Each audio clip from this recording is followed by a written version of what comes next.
ನಮಸ್ತೆ ಎಲ್ಲರಿಗೂ, welcome back to my channel. ನಾನಿವತ್ತು ಹಲಸಿನ ಹಣ್ಣು, ಕಾಯಿ ತುರಿ, ಅಕ್ಕಿ 2 ಅವರ್ ನೆನೆಸಿಟ್ಕೊಂಡಿದ್ದೀನಿ, ಅರ್ಧ ಬೌಲು, ಮತ್ತು ಬೆಲ್ಲ ಇಷ್ಟು ತೊಗೊಂಡಿದ್ದೀನಿ. ಹಲಸಿನ ಹಣ್ಣಿನ ಮುಳ್ಕ ಮಾಡೋಣ ಇವತ್ತು. ತುಂಬ ಟೇಸ್ಟಿಯಾಗಿ ಚೆನ್ನಾಗಿರುತ್ತೆ.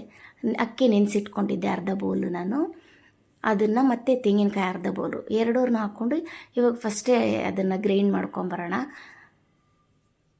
ಅದು ಸ್ವಲ್ಪ ಪುಡಿ ಆಗಲಿ, ಆಮೇಲೆ ಮತ್ತೆ ನಾವು ಮಿಕ್ಕಿದ್ದು ಹಾಕ್ಕೊಬೋದು. ಏಲಕ್ಕಿ ಕಾಯಿ ಕೂಡ ಒಂದು 4 ಹಾಕ್ಕೊಳ್ತಾ ಇದ್ದೀನಿ ನಾನು. ನೋಡಿ, ಈ ಥರ ಪುಡಿ ಆದಮೇಲೆ ಇದಕ್ಕೆ ಬೆಲ್ಲ ಸೇರಿಸ್ಕೊಳ್ಳೋಣ. ಬೆಲ್ಲ, ಏಲಕ್ಕಿ ಕಾಯಿ ಅದರಲ್ಲಿ ಹಾಕಿದ್ದೀನಿ ನಾನು. ಮತ್ತು ಹಲಸಿನ ಹಣ್ಣನ್ನ ಚಿಕ್ಕದಾಗಿ ಪೀಸ್ ಮಾಡಿಕೊಂಡು ಸೇರಿಸ್ಕೊಳ್ಳೋಣ. ಈ ಥರ ಸೇರಿಸ್ಕೊಂಡು ಇದನ್ನು ನೀರೇ ಹಾಕದ ಹಾಗೆ ನೈಸಾಗಿ ಗ್ರೈಂಡ್ ಮಾಡ್ಕೊಬರೋಣ. ನೀರು ಅವಶ್ಯಕತೆ ಬೇಕಾಗಿರಲ್ಲ, ಹಲಸಿನ ಹಣ್ಣು ಇರೋದ್ರಿಂದ ನೀರು ಬೇಕನ್ಸಲ್ಲ. ಇಷ್ಟು ನೀರಾಗಿ ಆಗಿದೆ ಇದು. ಇದನ್ನು ಒಂದು ಬೌಲ್ಗೆ ಹಾಕ್ಕೊಳ್ತಾ ಇದ್ದೀನಿ ನಾನು. ಇದಕ್ಕೆ ಒಂಚೂರು ನಮಗೆ ಉಪ್ಪು, ಒಂದು ಸ್ವಲ್ಪ ಪಿಂಚಪ್ ಸಾಲ್ಟ್ ಹಾಕ್ಕೊಂಡು ಕಲಿಸ್ಕೊಂಡು ಎಣ್ಣೆ ಕಾಯಕ್ಕಿಟ್ಟಿದ್ದೀನಿ. ಎಣ್ಣೆ ಕಾಯಬೇಕು ಚೆನ್ನಾಗಿ. ಆಮೇಲೆ ಮೀಡಿಯಮ್ ಫ್ಲೇಮಲ್ಲಿ ಇಟ್ಕೊಂಡು ಈ ಥರ ಗೋಲಿ ಆಕಾರದಲ್ಲಿ ನಾವು ಚಿಕ್ಕದಾಗಿ ಉಂಡೆ ಮಾಡಿ ಬಿಡಬೇಕು. ತುಂಬ ಚೆನ್ನಾಗಿ ಬರುತ್ತೆ. ಹಾಕಿದ ತಕ್ಷಣ ನಾವು ಅದನ್ನು ತಿರುಗಿಸೋಕೆ ಹೋಗಬಾರ್ದು, ಕಲಿಸ್ಕೊಂಬಿಡುತ್ತೆ.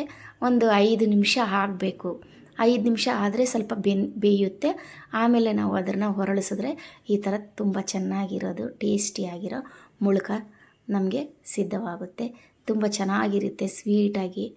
ಎಲ್ಲರೂ ಒಂದ್ಸರಿ ಟ್ರೈ ಮಾಡಿ. ಇವಾಗ ಹಲಸಿನ ಸೀಸನ್ ಆಗಿರೋದ್ರಿಂದ ಒಂದು 5-6 ಹಲಸಿನ ಹಣ್ಣು ತೊಳೆ ದೊಡ್ಡದು ಹಾಕಿ ಟ್ರೈ ಮಾಡ್ಕೊಬೋದು. ಇದನ್ನು ಒಂದು ವಾರ ಇಟ್ಕೊಂಡು ತಿನ್ಬೋದು. ಇದನ್ನೇ ಹಾಳಾಗಲ್ಲ. ತುಂಬ ಟೇಸ್ಟಿಯಾಗಿರೋ ಮುಳ್ಕ ಮಾಡಿ ತೋರಿಸಿದ್ದೀನಿ. ನಿಮ್ಗೆ ಇಷ್ಟ ಆದರೆ ಒಂದು ಲೈಕ್ ಮಾಡಿ, ಕಮೆಂಟ್ ಮಾಡಿ ತಿಳಿಸಿ. ಮತ್ತು ಇನ್ನು ಯಾರೆಲ್ಲ ನನ್ನ ಚಾನಲ್ ಸಬ್ಸ್ಕ್ರೈಬ್ ಮಾಡ್ಕೊಂಡಿಲ್ಲ, ಸಬ್ಸ್ಕ್ರೈಬ್ ಮಾಡ್ಕೊಳ್ಳಿ. ನೋಡಿ, ತುಂಬ ಎಷ್ಟು ಸಾಫ್ಟಾಗಿ ಜ್ಯೂಸಿ ಆಗಿದೆ. ಮತ್ತೊಂದು ಹೊಸ ವೀಡಿಯೋದೊಂದಿಗೆ ನಿಮ್ಮ ಮುಂದೆ ಬರ್ತೀನಿ. ಬೈ.